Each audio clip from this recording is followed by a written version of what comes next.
So today, the grade 11, no, they're performing their second pie, no, and this is, masala ni ngala ni? Mango pie, correct, no? Unsa atong giapas ani dear? Tamis and To achieve the desired viscosity. correct. No, we want to achieve the desired viscosity. Viscosity or iyang gilapoton, right? Kaya mo na siya atong feeling sa ato ang pie, no? While ang atong malaki gahimo sa shell. At this point, you are preparing your shell, no? Because kani atong shell, butani siya og kasi butani filling nga gi-prepare sa mga girls, no? So i-rolling pin na siya para ma-achieve ang iyang desired no shape. Then i-fit siya sa anang mold, no? Ana.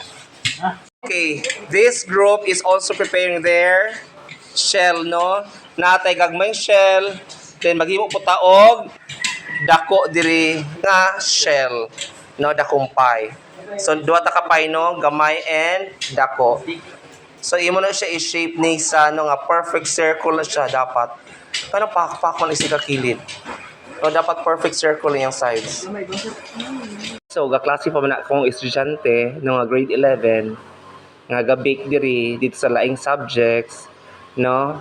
Ato sang gihulat ang gi-follow up ang ilang gi-bake diri nga mango pie, no? Sa ato i-check sa diri sa kitchen. And so here it is, no? Ang gi-bake sa grade 11, no? Nga mango pie. Ako rin i-provide sa mango para ma-achieve yun ng something nice nga pie, no? Dili itong common. Muna ako rin mo provide og unsay palaman para ma-achieve yun. Sunod ani pineapple pie ato i-testing, no? Or strawberry pie using the strawberry jam.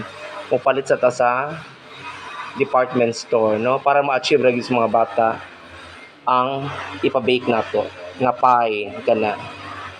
Okay, kung sila magsalita nila di jud na ma-achieve Ginoo ko Lord